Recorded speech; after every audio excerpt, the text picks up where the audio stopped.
A little bit already, and I hope that you exchange context and discuss about AI. We're moving on with our conference to present what the legal framework behind the game-changing technology. Let me invite on the stage the General Counsel of eMAG Group that coordinating the legal public policy and sustainability efforts of the group in CEE, but also Brussels, Mr. OLEG ROIBU.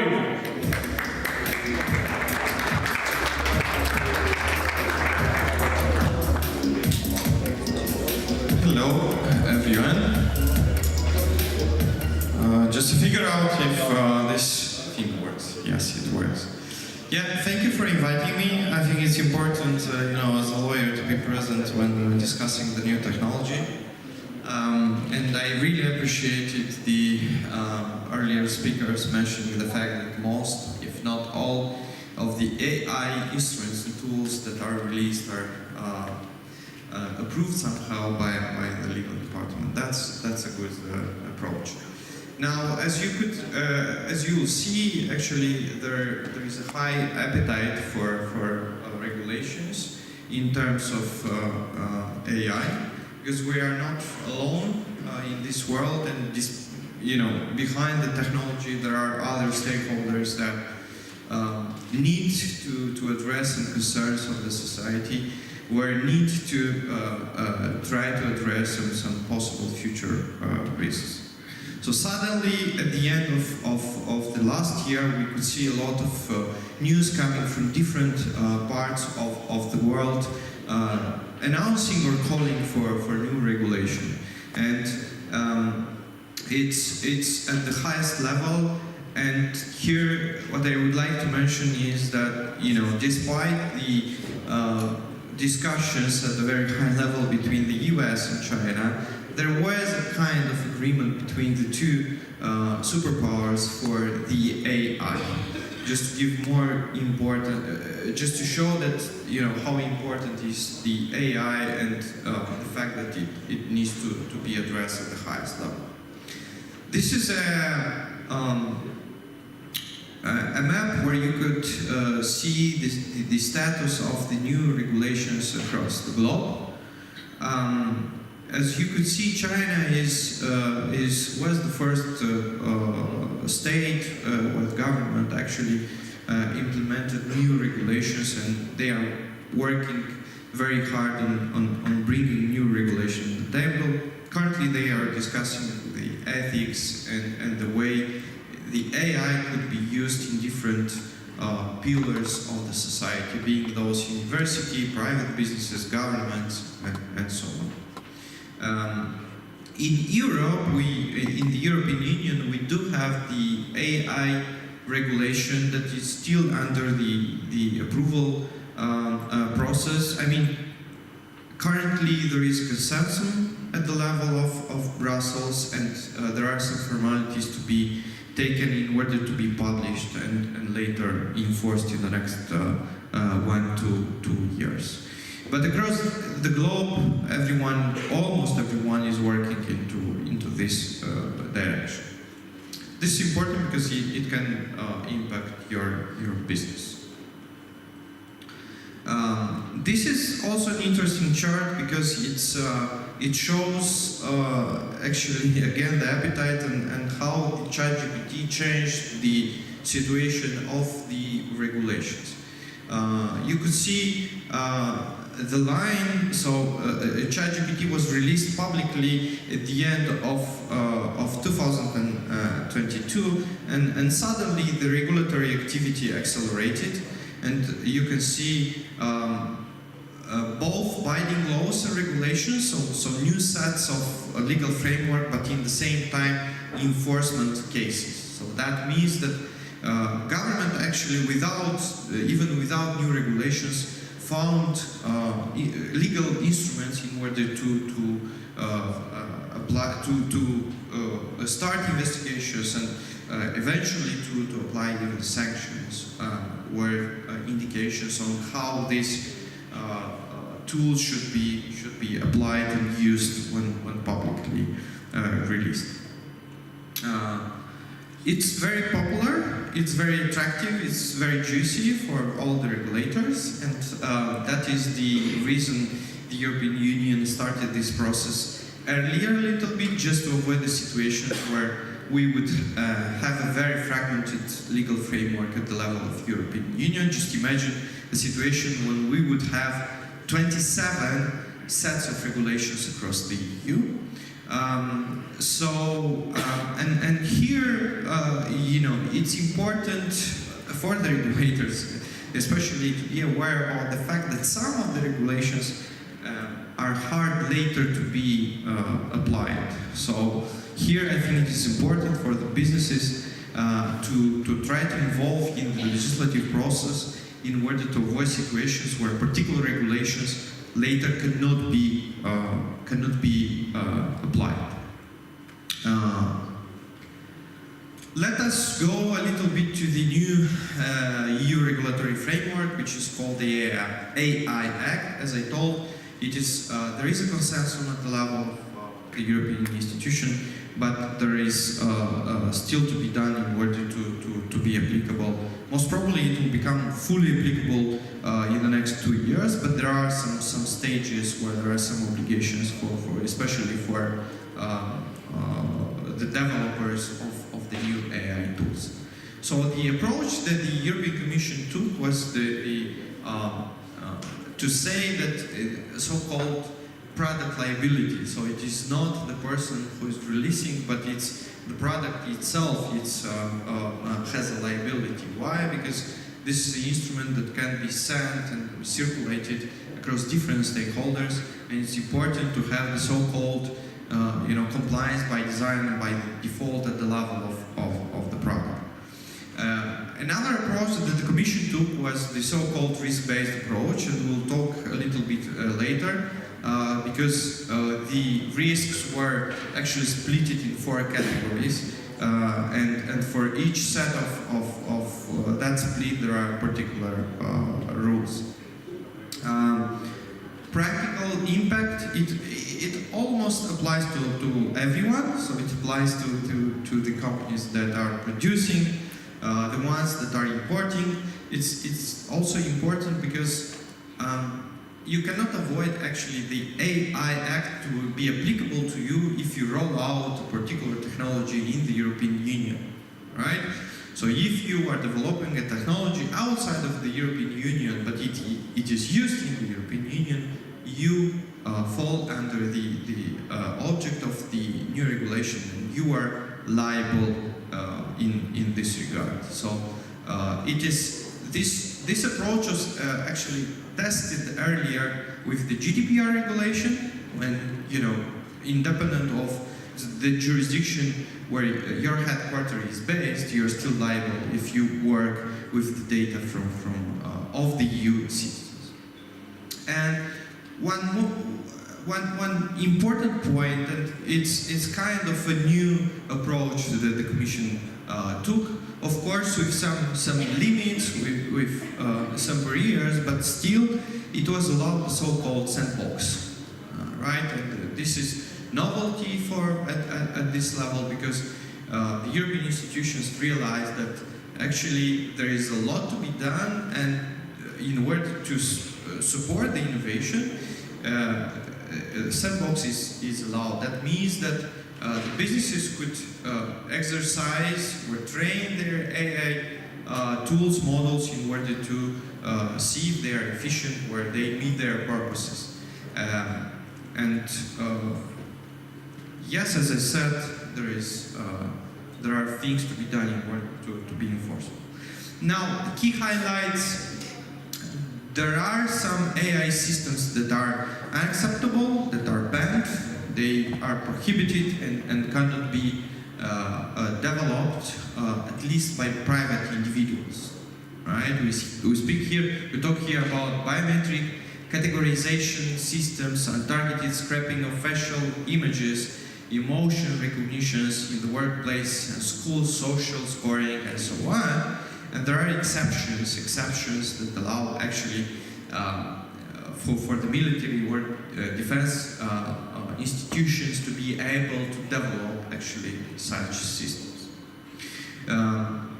Now there are particular obligations for high-risk systems, and the setup is actually to start to work with these systems from the very beginning, to have to respect or to follow particular design requirements in order to be able later to mitigate some risks. As I said earlier, it's about compliance by design and by default. And it's also about monitoring, it's also about making things more transparent. And of course there are some general purpose models where actually they can be released, there are no particular obligations, except the fact that for particular issues you need to be transparent with the way the system works. And in the same time, for example, there are particular rules for different type of tools, such as deepfakes, where they need to be labeled, and those who live in Romania know that there is a public discussion on the way they need to be labeled. Now, trying to go a little bit deeper, as I said, there are some tools where techniques that are prohibited, and this also concern, the subliminal techniques that have the ability to distort behaviors and likely cause harm, exploit vulnerabilities and likely cause harm. Again, use real-time remote biometric identification system in public spaces for law enforcement purposes, are used for social scoring by public authorities, and so on. So some of those techniques are already used by common, I would say, apps, and there are investigations already started in different jurisdictions, such as Spain and Italy, for example, against TikTok. And there is a discussion at the Brussels level to start the same kind of approach against TikTok, to start the procedure to analyze if it is the case to ban TikTok at the level of the European Union. And the second category of so-called risks, high risk, those are systems used, products or safety components of products such as transport, medical devices, radio equipment, safety equipment, toys, machinery, biometric identification, management of critical infrastructure, access to essential private and public services, credit score, education, vocational training, and so on. Very, very close to what is called the fundamental rights, right? Those are tools that have a direct impact on what is called our fundamentals as human beings, right? As far as we exist, we have to have some protections. Good. Limited risk, so-called limited risk covers systems with limited potential for manipulation. Lighter transparency compared to high risk. AI-generated content, video, audio, photo, and so on. And minimal risk are actually, my understanding is that the vast majority of AI systems currently used in the EU fall into this category, at least from what is publicly available information. In terms of enforcement, here there will be, in every member state, there will be a national competent authority. So we have the Data Protection Authority, we have the Competition Authority, we have the Consumer Protection Authority, we will have an AI competent authority, and there will be a European AI board that will enforce this regulation at the level of EU. Now, the fines are quite heavy, so it's up to 7% from the global annual turnover. It's turnover, it's not the profit. Or up to 35 million euro, that is much higher than the GDP. Of course, citizens will have the right and the possibility to submit claims, complaints against or at the national competent authority against the AI system, and there will be also the AI Act is actually the first step in terms of regulations at the level of the EU, because the next step is the AI Liability Directive. So this is just the beginning of a very nice journey in terms of regulation. National regulatory framework. Very fast here, as we have a European regulation, there is no need actually to have a dedicated or a specific local legal framework. However, you can have a national artificial intelligence strategy, and it is expected to be adopted soon by the Romanian government. Of course, it recognizes the importance of the AI and the impact at the level of society, business, and so on. And of course, you know, in terms of strategy, we want to create a governance and regulatory framework, expand the AI adoption in society, etc. So we are trying to develop a national strategy that will bring benefits to the Romanian citizens. AI and e-commerce, just a few words about the company and what we're doing in terms of AI. It's obviously increasingly in terms of integration in the online retail sector. It brings more efficiency, personal experience, and allows the company to stay competitive. We have been using AI for a couple of years, especially in the area of customer experience. We have integrated technology and automation solution through our value chain. It will be present in almost all the areas we are active, and we do believe that the future e-commerce is heavily impacted by AI.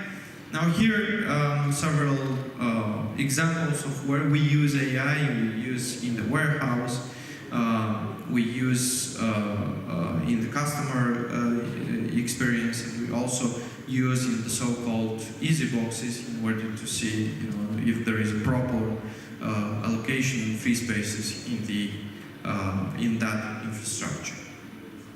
And that's all. If you have any questions, happy to try to find out answers. Thank you.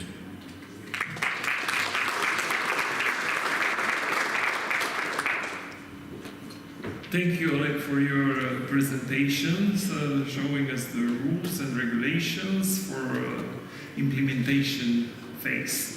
Ladies and gentlemen, we're moving on. I would like to introduce our next moderator, Jeremy De France, that is an entrepreneur for 20 years of experience, serving as founder, investor, mentor, senior developer, and architect for a variety of apps and SaaS softwares across multiple industries, including retail, e-commerce, HR, finance, healthcare, social networking, and online news.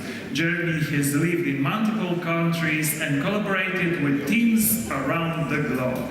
Jeremy, please introduce your speakers, and we hardly wait to hear what you tell us.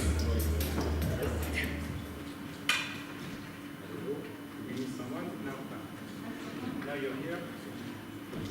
Yeah.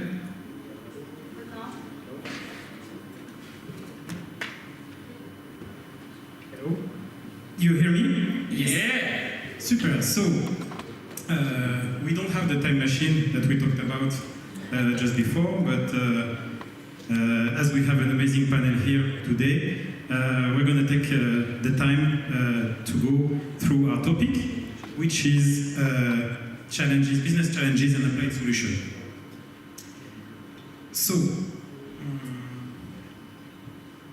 we heard some numbers this morning about the fact that 1% of companies are using AI in Romania, while the average is 8% in EU. We have a lot of talents here. We have companies represented by those people that are doing amazing things abroad. So why is this happening, and how can we engage you to start leveraging AI today? when you exit this seat.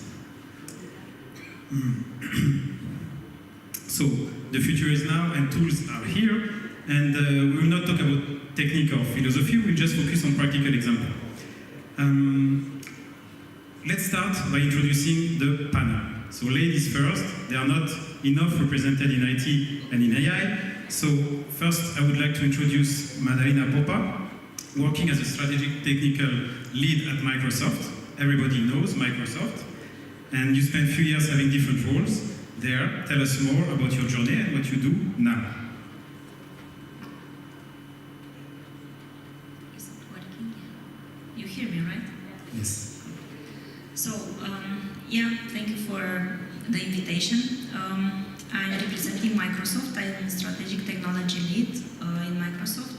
My journey started here in 2013, mainly doing business development. Also after 4 years spent in a region, Central and Eastern Europe, I was working with a lot of countries and I discussed with a lot of customers focusing on developing, improving workflows and helping and supporting the customers to build their strategy in terms of digital transformation.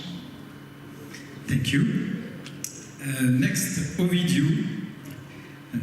PINGHIOIU, we worked for 7 years for CGK and became its country director recently. So when you search for CGK, you'll find a strong identity. They talk about family-owned IT solution provider. I just learned from you that you're the biggest IT company in Belgium. Kind of, you can tell. Belgian IT company, Belgian-based. Exact. And so what is it to work with a family that is so big? And tell us about your journey and your path. And So, it is actually very different because when you are looking at a company that is family-owned, you receive a lot of autonomy.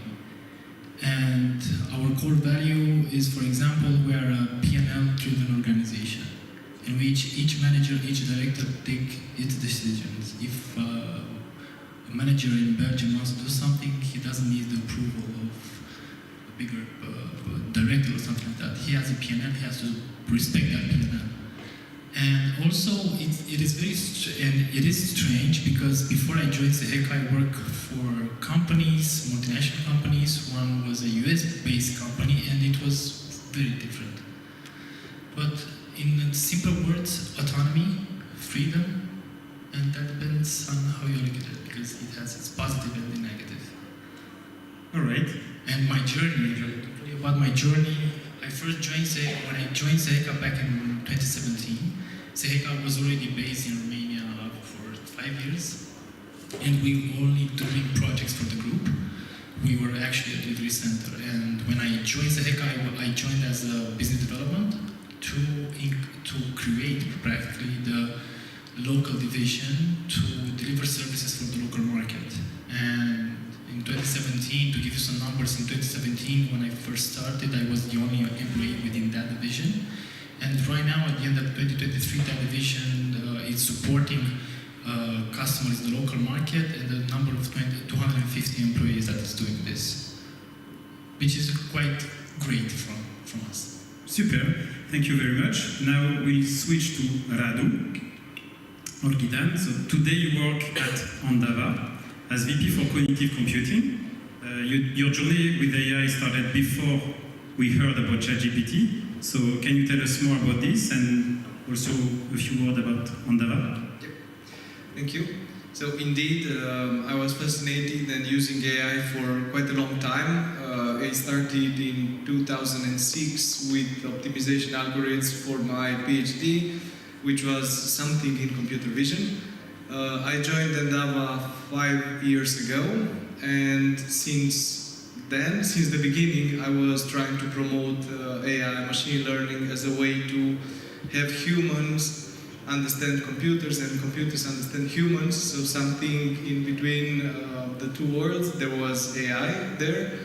and I was lucky enough to ride this wave of AI, which is something moving from machine learning to generative AI.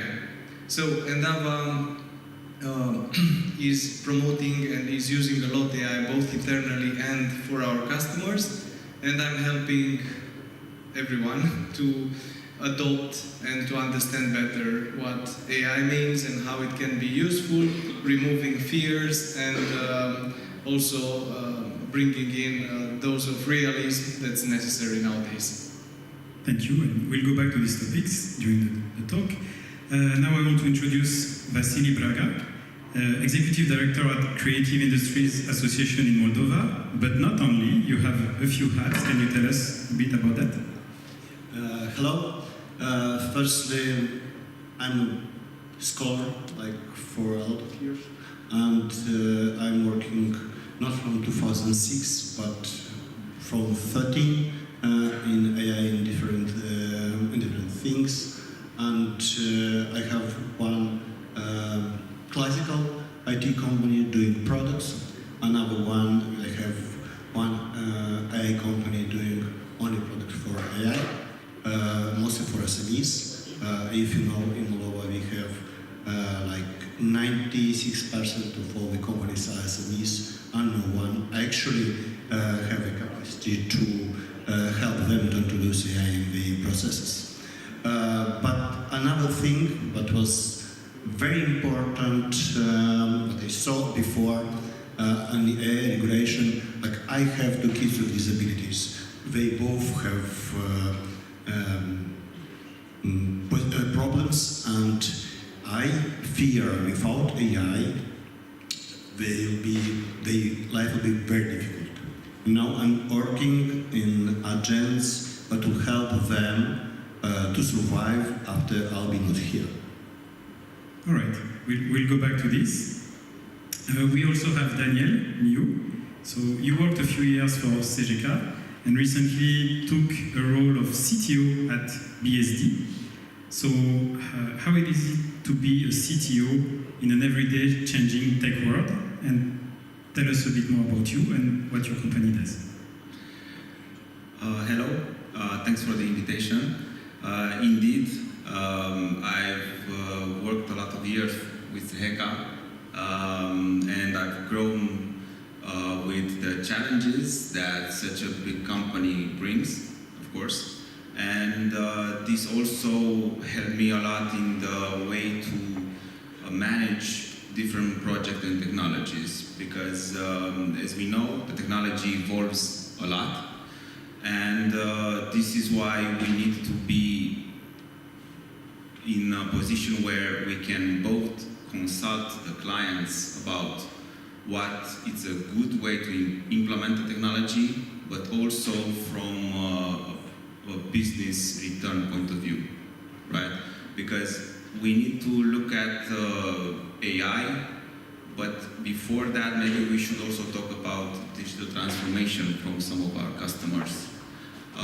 Because indeed, the roadmap is to AI, but we first have to have a good ground on which we have to build upon, and then start consuming AI in a correct way, and again, in a way that it makes sense from a business point of view. All right, last but not least, we have HORIA NICULESCU, customer engineer at Google. So you work for various companies in the last decade. Tell us about you, and if there is a typical day at Google, what it is. Thank you. So first and foremost, thank you for inviting me, and kudos to everyone in the room. Thank you for being here. And quick intro for myself. I'm HORIA. I'm an engineer at heart. This means that I like to go deep down in technology.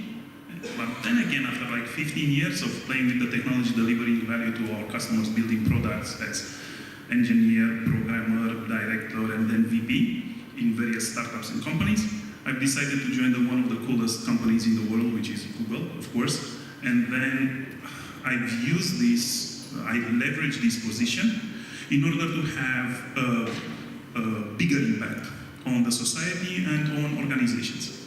My role here is to help them, guide them through the digital journey and adopt the technology by creating value. And that's one of the things that we need to stress out. Technology is just a means to an end. We need to create value and we need to identify that. And that's my role.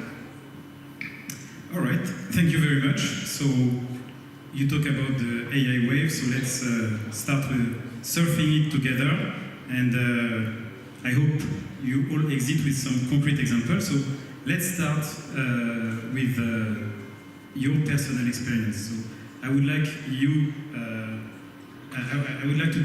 you to tell the audience how do you use AI? What was the impact on you and your teams? Then we'll talk about your companies and the product they build, and we'll have a broader discussion about the society and the impact on it. So, beyond ChatGPT, let's start with OVIDIU. What do you use and how AI impacted your personal work? Actually, the question should be who doesn't use AI right now? Because when ChatGPT first came, everybody was amazed. It is at this point one of the biggest impact that had on the society, and everyone started to play with it.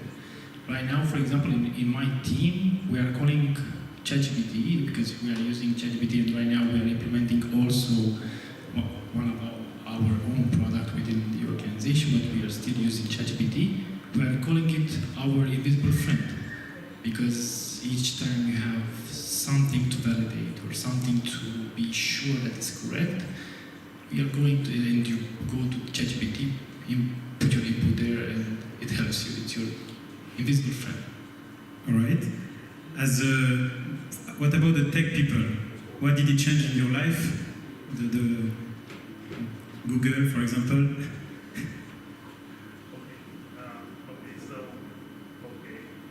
Okay, sorry for that. So no, of course, we're not using that. We're using Gemini, #Gemini.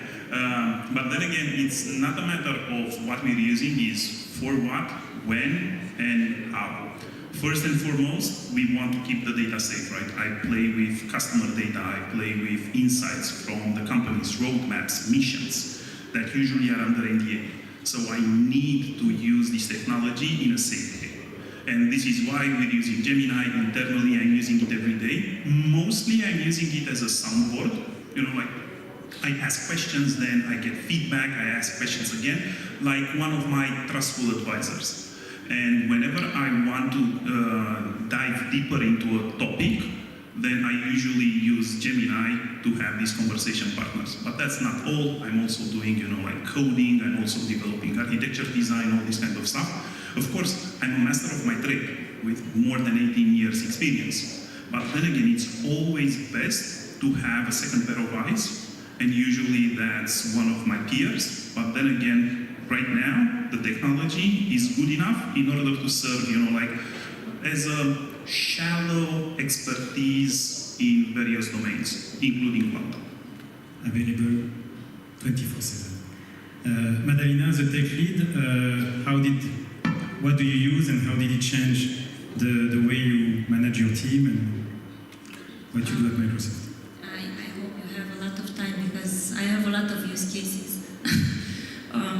Actually, I'm using AI every day. Like right now, I have prepared some numbers and I store them in my phone. If I will open the phone, it will be AI that will recognize my face and open my personal phone. So I'm starting with using AI from personal stuff. Also going to work and job, we are using AI, and especially I will focus my conversation now on generative AI, which is the next level, the next step. For me, it's a lifesaver. For example, on Friday at 7 p.m. I was still in the office fighting with some stuff. I'm not usually staying that long, but on Friday it was something burning. And also in the same time, CIO from a very, very big company was asking me, please send me that urgent email with a summary about our calls, what were the outputs and so on. And I was like, what to do first? Initially it was with the priority list, what's priority, how can I do it, how can I finish faster? Imagine that I was using generative AI. I was asking Copilot from Microsoft 365 to help me to create an email to this customer. I had the numbers, I knew how many people were participating, what kind of questions we had. I just simply wrote a paragraph in 30 seconds asking, please can you help me draft an email to the CIO of the company, these are the numbers and so on. 30 seconds it took me. And I received a very interesting email that I sent to the customer. I have received like, oh, thank you very much, it contains everything. So if I look back, this 30 seconds email, 6 months ago when we didn't have Copilot, normally it took me 1 hour to gather all the information and to write, delete, because I'm very perfectionist and I want to have the perfect email sent to the customer. It's just an example, but we are using AI and Gen AI every time. So 60 minutes that turns to 60 seconds, and we'll talk about that and the fear it can generate also for managers and employees. Let's move back to, let's say, smaller company compared to Microsoft and Google. How do you use AI on your daily work? So I think I have a very similar experience to what Madalina just described. One of my jobs is to show customers that Endava can help them and that we have something that's similar to what they need, that we have the right expertise to demonstrate we can take the challenge. And this translates into show me a case study that you've done previously which would show similar capabilities. So before Gen AI, I was either asking in my head which was the most suitable case or asking someone in the company. But now I implemented a small RAG mechanism, retrieval augmented generation. This means a sort of semantic search over all the documents. And I get in 30 seconds the answers that I was previously working for like 1 day to put together everything. So this is one of the things, very similar to Madalina's. And the other big help that I get is writing code or understanding other people's code. Mm-hmm. So now I don't have any more syntax issues, or if I have to understand something from a colleague, I just ask Gen AI to explain that piece of code. I think those are cases that people can relate to, so whether for sale, for replying to customer, for calling. Now, Daniel, do you have a last example? I actually have 2 examples. One, how it helped us in our own company, and then how I'm actually using day by day. We had an issue, meaning that we had a lot of documentation written, our own internal database, which is usually is made from procedures, documentations, knowledge base, and other technical stuff that we had to write for our projects.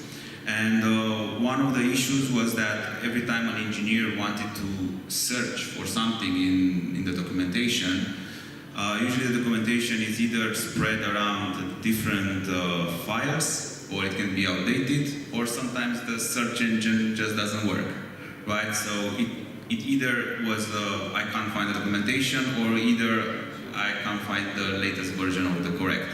So what we did is because we have some of our customers that still don't want to go to the route of the cloud, and we are using a private AI. So that means that it doesn't have access to the internet, right? And it's trained on our internal knowledge-based database. So this means that now, when an engineer searches for, give me the latest cloud adoption framework, for example, that includes security component, he will get the exact document that he wants to in a couple of seconds. Exactly. Yeah? And this doesn't apply only to technical documentation, so I think people in the audience, they would have also other kind of documentation, and Yeah, they exactly. could use open source model or their own model or giant models from the giants to solve this. Vasily, do you have also one experience from your daily life? Multiple, actually. I started actually with my personal life. As I said before, I have 2 kids in autistic spectrum, and I started with my own project in helping kids with learning disabilities. It became now not a national but a quite big one together with technical university and a lot of some university from France.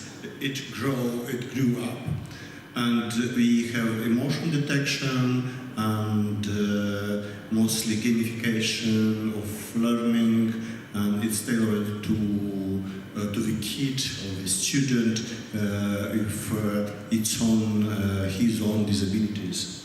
This is the thing that I did for my own, but it grew. The project it's different. Another thing, I have my own assistant. I'm a quite chaotic person, and it's better for me to make an assistant who is looking at my calendar and saying me what I can do, what I cannot on this day. But in companies, the most important thing, like I have 2 companies. One is classical, and in the classical I didn't change anything. And in the another one, actually I need only seniors. Like I have 1, 2 seniors there doing AI, and they work better and faster than classical IT companies. The thing is, we are not doing outsource. We are product companies. We are not selling out staff, outsource, or things like this. And the wealth that give you the expertise on one senior now can be multiplied. And this is a good thing. Thank you very much. Yes, education, we talked about it in the previous panel, and how you can apply that also for any kid with disabilities. AI can really change the game of education.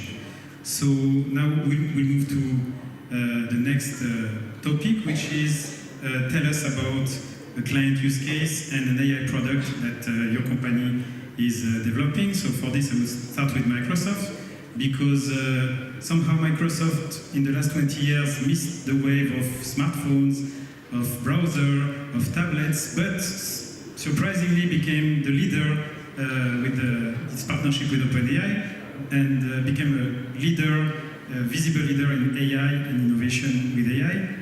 So what can we expect from Microsoft, and can you tell us about one use case using AI? Sure. Yeah, indeed. Microsoft, at some point, we juggled with the devices, but we realized that the future is artificial intelligence, and this is coming a lot from our president, Satya Nadella. He was the one introducing this concept, and he was the one stating that every company should become a software company, and every company should start developing their own software. And with generative AI, you can do this, because we were discussing earlier about how easy it is to write code right now. I mean, I have colleagues which are in accountancy department, and they started to write their own solution application in order to automate some of the flows. So it's very easy to do this now. But what product are you thinking about, especially for? I was discussing about right now GitHub Copilot, for example. I had in mind GitHub Copilot from Microsoft. But what I was trying to choose one customer, but I have a few of them. I will be very short. They are from Romania. One customer is an agriculture university in Timișoara. They are using generative AI for crop rotation. And all the persons that wants to decide in that area what kind of crop you should put in the land in order to have the best results, they are going to this university, and they already have a lot of people coming there asking, please ask the robot to advise me what to put here. And it's a combination of GIS, it's a combination of generative AI, and it was developed with a university because they were very open here. I will mention only one example. Another example is coming from banking, because I'm really proud of this bank. It's the #1 bank in Romania, Banca Transilvania. They started to use, they are very early adopters, the pioneers, I would say. They started to use Microsoft 365 Copilot and GitHub Copilot, and right now we have more than 30 or 50 people that already have certification on generative AI. I really feel that the companies that are investing in skilling their own employees in doing this, and they start to use and encourage their employees to use Copilot and generative AI, this is something that for sure will ensure a very bright future for them. Thank you very much, and thank you for the Romanian examples. We need to inspire the room. Now we can switch to Google. Google, a lot of technologies that we use today in AI were invented at Google, but somehow you missed the first wave, and now we have the feeling you're trying to catch up. Is it true? Is it not? What kind of tool? You were talking about Gemini. Is there something else you want to say about this? Of course, Gemini. So, I believe that, as you've said, right, we did not jump on the first wave of this AI. OpenAI did what a startup needs to do. They've tested the waters, like product market fit. That's what a startup needs to do. Congrats to them, they've tested the waters. AI is here to stay. This will be a topic that we will cover on this stage in 10 years. So it's not a short-term game, it's a long-term game. Now, when it comes to catching up, I believe that we're right now leading the AI. And why is that? I see, some sneakers in the room. First, we are the only company right now that produces models that fit this phone over here, and that are also served in data centers 10 times larger than this room. With the Gemini models, we're the only ones that own an end-to-end chain of implementing AI. And that's what also Microsoft said when they were talking about Google 3 weeks ago. That's one. When it comes to products and use cases, I'm talking about Gemini and what we've launched 2 weeks ago. And that's Gemini 1.5, we've launched it in public preview, and that's multi-modal models. Right now, we were only talking about LLMs, language models, text, like you interact, you write. What about multi-modal? I'm showing an image, sound, video, text, and the models need to be aware of that. And one of the use cases, it's a local company, big telco company, major players, I won't give names. And we're working with them. 3 years ago, we implemented call center analytics, taking all the calls, transcribing them into text. After that, building data pipelines. We had to have machine learning engineers, data scientists, data engineers, BI people, and product people in the same room. You couldn't fit the team that was working on that project over 3 tables here in the room. That happened 3 years ago. Now, we've launched Gemini, and then we're saying, hey, just give me the transcript, and we don't need all of these 3 tables. We only need 4 people at the table right now. Because you can simply get the transcription from the conversation, and then simply ask, did my agent follow the script? Did my agent greet nicely the customer, etc.? 4 people, just 4 people from 3 tables. And then, I was presenting to them, this new multimodal technology, and I was telling them, hey, you only need one person at a single table. You just drag and drop your audio file, and then you start conversating with your audio files. People were like, wow, let's test that. Simply drag and drop, start asking questions, wait 5 seconds, and get an answer. People were blown away. So the technology is here and is working. The answer, just 1 second, because there's a mic drop at the end. The answer was, hey, HORIA, we're not yet ready for this next step. Right now, we need to see the transcript. Right now, the people in our call center need to have, this evidence the old way of working and we're not ready to take the next step. So the moral to this story is that even if the technology is able right now to do magical stuff and to increase the productivity of your teams, you also need to be open in order to adopt this technology. Thank you very much. So the big companies have spoken, but is AI also the David's link for eventually smaller companies to beat the giants? OVIDIU, I know you developed AI products in your company. Can you tell us more and use case from a client, success story? I actually was very entertained honestly about the discussion. It's like a 100-meter race, you know, but you have to look at it as a battle. In terms of AI, it doesn't matter who was there first, who is there second. In terms of what we are doing, we are practically the partners that will implement one of those models, you know, to go to the customer and say Gemini or Copilot or even our solution. That depends on what the client needs, because being an outsourcing company, we need to be very flexible in order to deliver what the client needs. But in terms of AI, what we are doing right now, we actually started last year implementing, creating our own assistant, digital assistant, with in the back with OpenAI, of course, as a supplier. And we were actually amazed because we've done a lot of POCs with companies in Belgium, not in Romania, unfortunately, for Romania. And one that stick with us, that gained a lot of traction, was with a customer from the healthcare division. And in the healthcare, this company has around 160 offices around the globe, and in many countries. And being in healthcare, there is a very regulated industry. And what was the use case? They came to us saying that we need to automate the regulatory validation, because when someone from another country wants to validate something, we need to have a call together with everyone and to validate and everything. And we have done that. We have created, with the help of OpenAI and with that assistant, only for the customer to have the input on Daniel was talking about, on the documentation, on the programs and everything.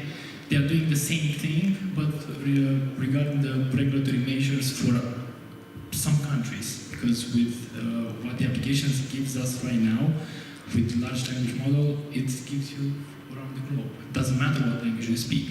So maybe we have healthcare professionals in the room, or people you know that could be interested to start implementing this. It was amazing, honestly, for the customer, for us, and right now we are trying to scale up this proof of concept. Wonderful. Daniel, would you like to describe, you develop also products for customers? You have an example that people can relate to, eventually in Romania? Yeah, so because we are a Romanian private-owned company, most of our customers, of course, are from Romania. And we have examples here of how AI can be used in a good way. But I'm not here to scare you, but this is the reality. AI can be used in a bad way. And one of the most often ways is using deepfake, meaning that a malicious actor can have a message, a text message, can send you a text message, it can reply to you, impersonating maybe one of your friends or one of your colleagues. It can send you emails, it can send you voice messages, it can even trick you to join a conference call where you think that you're joining with your colleagues, but in actually you're talking with other AIs. And of course, there's no silver bullet for this to protect you, because AI is evolving. So that's why when we talk about security and when we talk with our customers, we are actually coming with multiple solutions. Multiple solutions which on their own have a specific purpose and they use AI. So let me give you an example. one of the ways we are using this is we check the logs for any user that signed in for our customer, right? And it analyzes the behavior. It says that the user logged on from Bucharest, it logged on from their corporate device, but at one point they see it's a login from hundreds of kilometers or thousands of kilometers away, right? And you can say, okay, maybe he's on holiday and he just signed in from that country. But then the AI sees that actually it's connecting from a known device. Different device. Yeah. So this generates an alert to another solution, which is an event management solution that also analyzes, it has AI and it analyzes other different application and logs, and then it can give you a map to see exactly the way the possible malicious attack happened. So this is out there and already at your Yes. customers. Yes, and it's already implemented and we had really good results with it. Wonderful.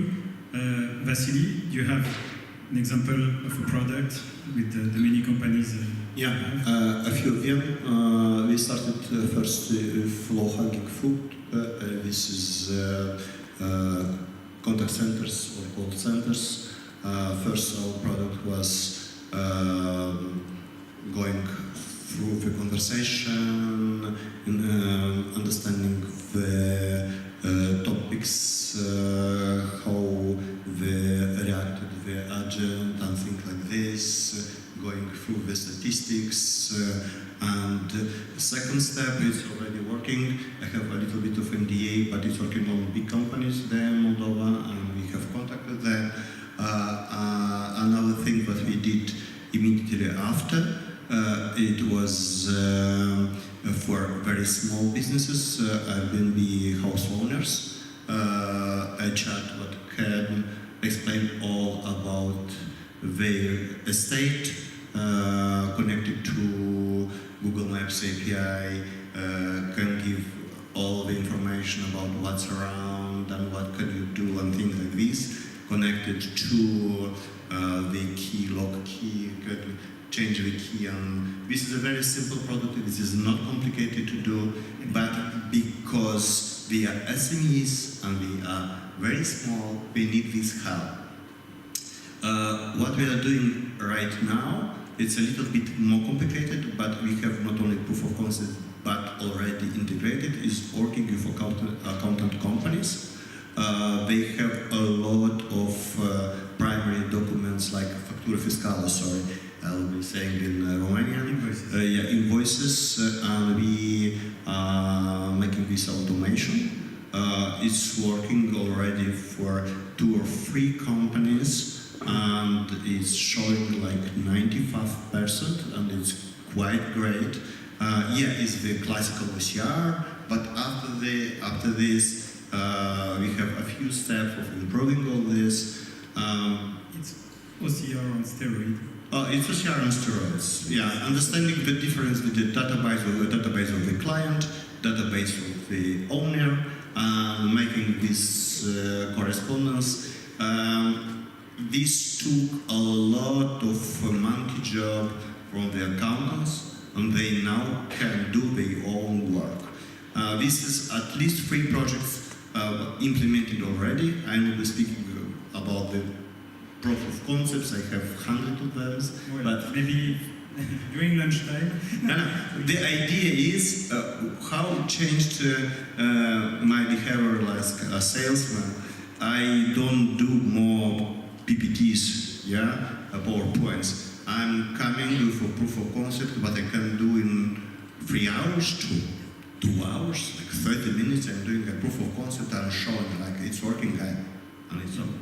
This is scary, so we'll come back to this. So we talk about agriculture, coding, digital assistant. Agriculture. Actually, we made, sorry, we made our first AI wine, not only blending, but from the scratch together with Technical University, and not only from the scratch, starting with the temperatures and humidity, history of 5 years, and how the grape are growing, and we in Moldova. in Moldova, and we presented it at Düsseldorf of Pro Wine. It was a lot of interest and hate from the classical winemakers, but it was very interesting. We have quite good results, and we will have a paper in short time about it. So we'll have even better Moldovan wine powered by AI. It's already very good. If I may, just to mention for you, you can use Microsoft Designer to create the brand of the wine and the logo and everything. We did it already. We are using Stable Diffusion because it's more malleable and I can do anything on it. Your generative models are quite, how to say, safe and proof. Yeah. Maybe the version of tomorrow will be better and you'll have to retry it. I'm looking for his small language models. So, the last one who didn't have the chance to say something. Radu, do you have also a lot of clients? I mean, your company have a lot of clients. Do you have any other example from Romania of success story, client success story with AI? Yep. So I took some notes while the others were explaining their solutions, and I would like to refer to a large language, to a multi-modal solution that we're using to understand the content of the screen and generate test automation. So this was incredible a few years ago, but now we are able to extract and understand all the components of the screen and then connect to Jira, take the user stories from there, generate the acceptance, from the acceptance criteria, generate the possible things to test, and then actually generate the code that's testing the whole. So this is what you use internally? Also, or is it another product that is available for external clients? So we are now running mainly internally, but also with some clients that are experimenting. So it's not a full-fledged product out there, but it's a solution that's very promising. And another one that is actually now in production is in the insurance space, where there are letters with many concepts that have to be addressed, but people that usually write those letters are not IT professionals, so they write the concepts all over the place. Imagine a doctor that needs to address several issues for a patient in order to determine if the history actually means that he's entitled to take the insurance or stuff like that. So the generative AI is able to assess the completeness of the letters, is able to assess the correctness of the diagnostic, and this saves a lot of time, because until now there are humans that do this, and currently the AI is helping a lot. So it's basically like an extra brain for people that are moving much faster. All right, thank you very much. We still have one topic. It's two. I think we can hear the belly of our assistant making some noise, but we'll feed you with some more brain food before the one from the belly, because I want to talk a bit about the society, and we had some talks before, and the fears, the challenges that everybody has to start implementing. So I will drop some questions, and thank you. And yes, some people are walking nearby. I will drop some questions, and feel free to take the mic, and we can discuss about that. So, for example, as managers, we said you have digital assistant. Will everybody get burnout because you can do more? So how do you handle that? As tech people, when you use AI, is there a difference when you use AI with an experienced developer or a young developer. And I want to quote, I think it was Tim Cook who was saying that, I'm more afraid of human becoming robots than robots becoming human. So what do you have to say about that? Everyone can... Yeah, I'll be very, very fast. One, my company become more efficient. Our people have more time for their own, because we are a product company. We are not pushing them so hard as before.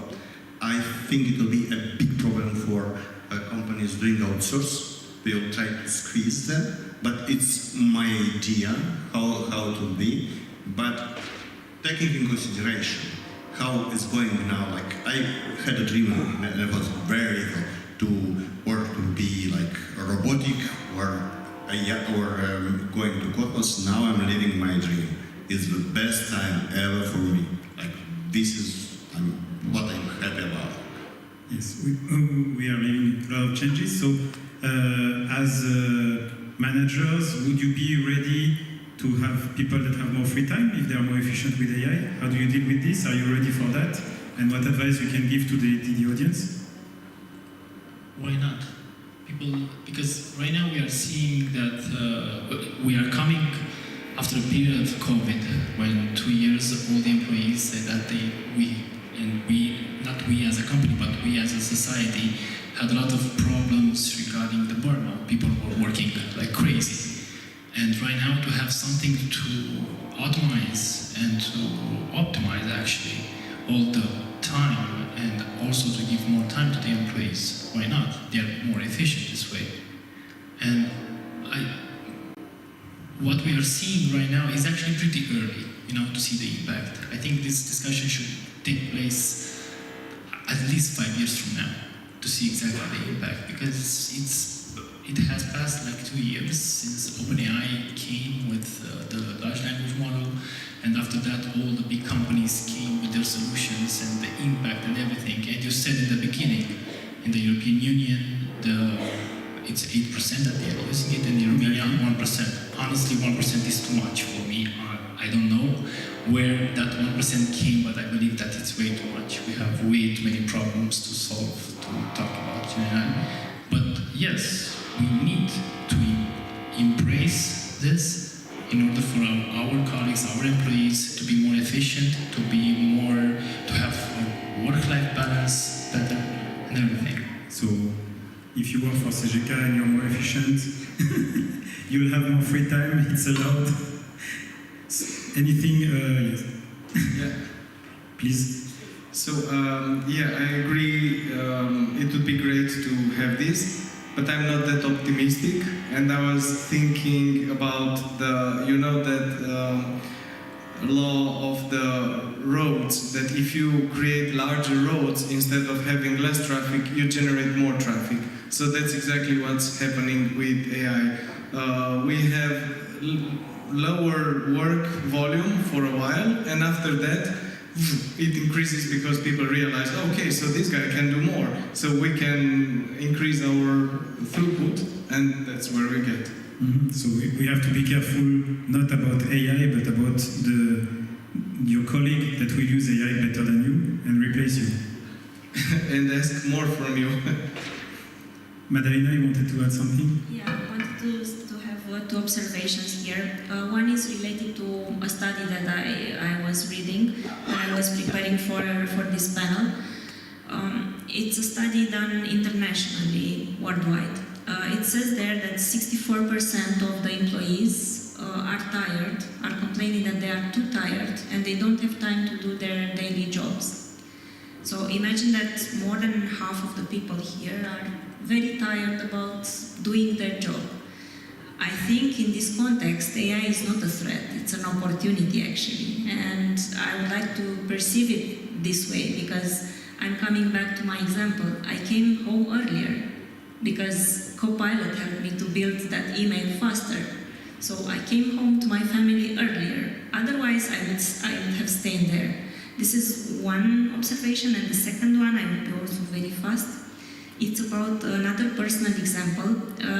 This summer I decided to start my second university in another context, with a job as challenging as mine, with family and everything. I wouldn't have time for university and faculty, but I started psychology university, and I'm perplexed when I see that I have like 9 and 10 grades. I'm thinking I never was so smart.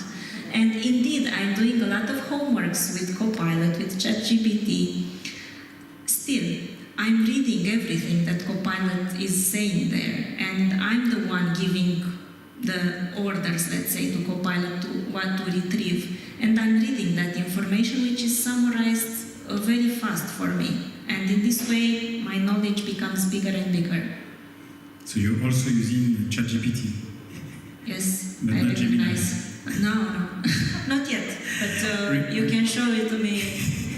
Exactly. If it helps me to become even better at the university. But for the university only, not at work.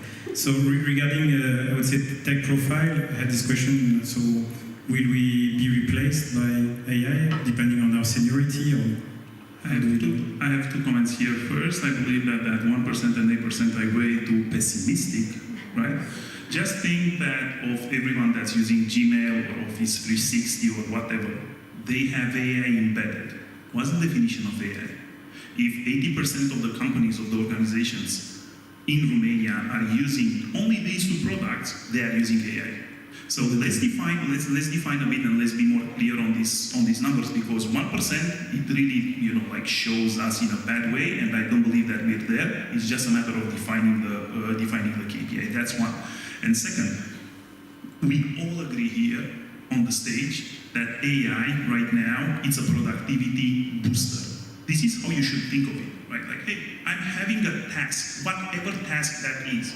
If it's digital, that's better, but even physical tasks.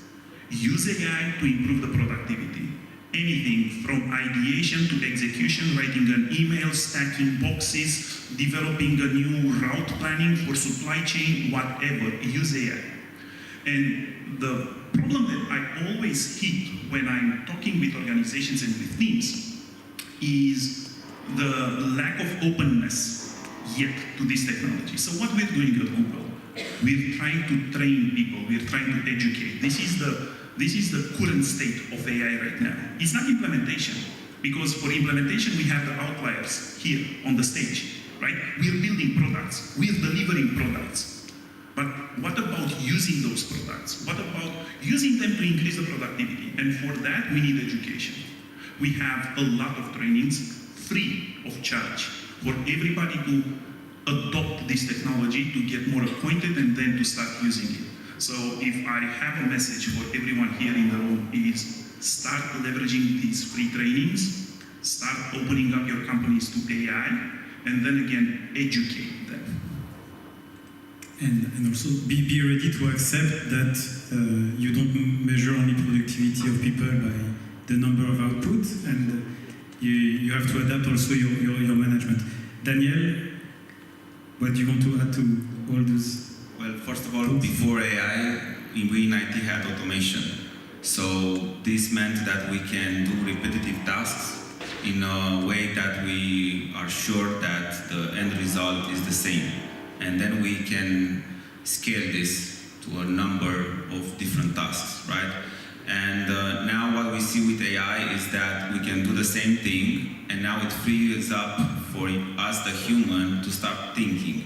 So we are not anymore in a firefighting mode where we just stop a fire and then go to the next fire. We can start thinking about different ways that we can improve and think about why was this fire started, right?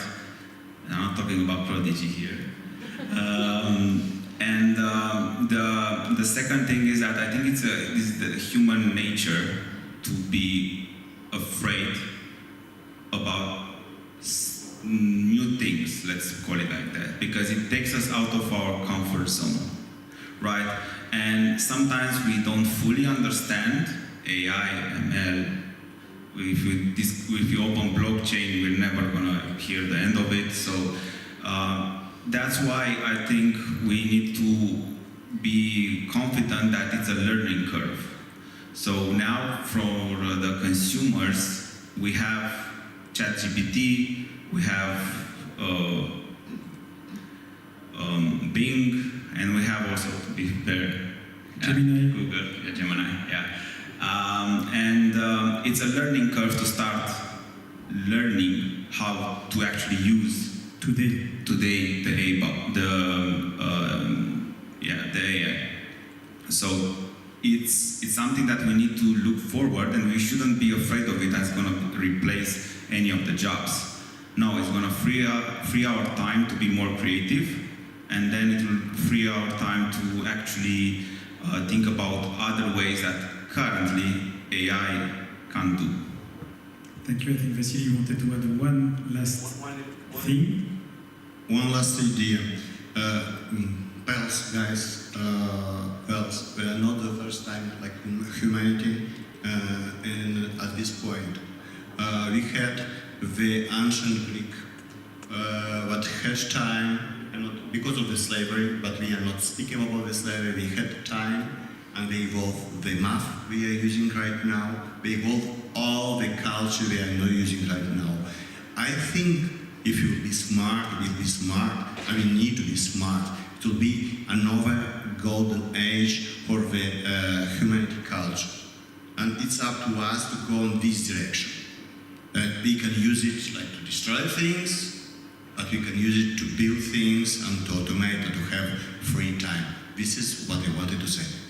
And the technologies don't come alone. As you said, you have blockchain, robots, AI, and many others that will really impact the society, that can impact the society positively. Now, I want to ask the audience, I mean, it's already 2:20. We have an amazing panel. If you want to ask a question, if someone from the panel wants to add one last thing, if not, we can meet around lunchtime, and you can connect with each of us and to start using AI today. I think we have one question. Yeah, I'm going to be a bit complicated. I will repeat it. Okay, or do I need a microphone? No, it's okay. I think the way AI is going, I'm not a technical person, but I'm a practitioner, and even though I'm an older person, I'm really excited about the potential.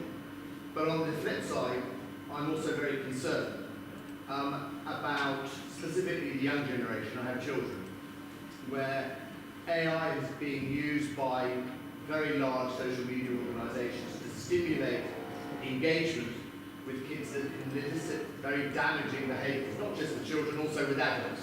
Addiction to mobile phones is one. I mean, everybody here, how often do you look at your phone every day? Is the phone controlling you, or are you controlling the phone?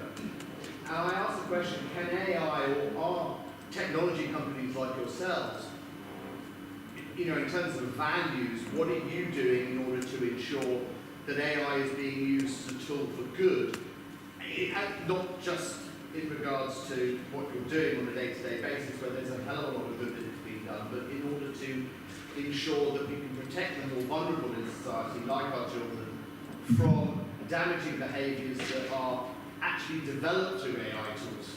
Even though AI itself is not bad, can we use AI to actually counter those types of that situation? Because I see a real for everyone, if you didn't hear, so what about the impact of AI on kids, and what can we do about that? I can, first of all, who has kids around here? So they all have, because I know Google is working, Microsoft is working on this, the university are working on this. Absolutely, the system of education will change, and it's changing right now. We are working on new bachelor degrees, on how it will be done, how the mass education will change to mentorships, but the most important is critical thinking. If you have critical thinking at the basis in your education at home, this will work. What we are doing is to evolve the critical thinking and the general culture. This will help a lot, not only kids, but the people. Just before, the people are used like very narrow tools, doing only one task. This era is finished. The people have to be generalists, understand very good the culture, have a good critical thinking basics. This is what we are working with the universities right now and changing. I think the best way to fight against this is education, and using AI in a good way will educate the people, because less educated people will be happy to be fed with whatever they are given. So I think the education system has to be ready to update, upgrade, and accept AI, because it will be a teacher available 24/7. Any other thoughts? So let me take one answer on this. First and foremost, education. It's in our shoulders to teach our kids to behave both in society, physically, and in society online. That's a must, and it sits on our shoulder. That's one.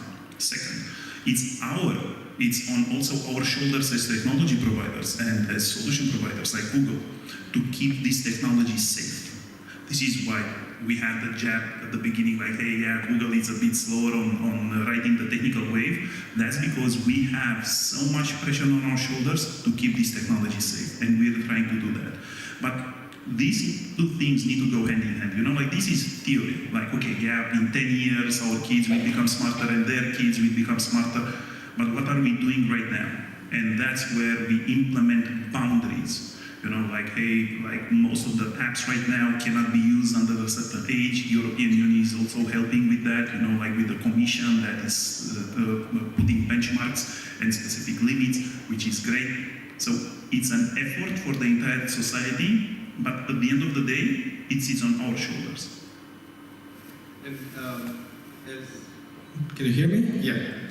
And as I also have kids, and I'm watching how AI is addictive if misused, I agree with you, and I think the question was, how do we fight with this potential of being addictive? And I think that's a real danger, and I'm worried about that. And I only see one way to fight this addiction-prone technology, by using technology that detects it. So at the level at which AI operates, you can only prevent it with counter AI that detects when this behavior goes in a dangerous zone. Just one mention, because I liked a lot the word that you used, AI for good. Actually, this is something that we in Microsoft have. We have a separate division, a big division in Microsoft, which has AI for good, AI for Earth, and AI for society. And in these motions, we are basically putting technology at work in order, for example, in the AI for Earth, we are preventing floods by using artificial intelligence. Also, in Romania, we started working with local authorities related to deepfake. It was mentioned here. So we have a lot of work here, but we are also counting on each one of you, because as my colleagues were saying, I mean, if you have a knife and if you put it in the hand of someone, he can use it to prepare your food, or he can use it to kill someone. So it's very important everybody to do his job in terms of raising very good kids. I don't have kids, but I think this is the key. Just one quick thing, and thank you very much. And I agree, education. But parents are facing really difficult challenges in the sense that if I want, today, kids, majority of them communicate through social media. So actually, it's good to educate, but actually a lot of the damage is done on social media. So do I stop them? And if I stop them, I'm preventing them from integrating and socialising with their peers. And yet, that's where the damage is done. So yes, you can educate, but can you really protect? Yeah, we are sliding a bit away from the debate about AI. There is also, maybe there is something positive we can say. Eventually, by having more time, thanks to AI, parents can do their job of parenting, because education is not only out there with the professional at the school, but also on everybody's shoulders, so eventually having more time. I think Ovidiu, you wanted to say one last thing? I relate a lot on what you're saying, because I have 2 kids, but at the end of the day, my answer is simple. I think we worry too much. I think the same thing our parents were worried about us, because each generation has, for example, there is a statistic where each generation thinks they're smarter than the previous generation and the future generation. And believe it or not, but your kids will think the same way in a couple of years from now. You know, we think we should not worry too much about this, and we need to let them embrace. There's a lot of things happening on social media, a lot of bad things, and I'm glad to hear that a lot of things are doing by Microsoft, by Google regarding how to protect, but the technology company cannot protect as much as we would like as parents. You know? They live in their own reality that is different from us, and they are also the machine learning, they are the little machine learning algorithm that grow in this environment and then understand it better. So we could talk for hours, but I think it will be better with the belly full. I think you can connect to all our panelists during the lunchtime, sharing a coffee or a beer. I hope this was insightful, and see you after lunch for the next panel. Thank you very much.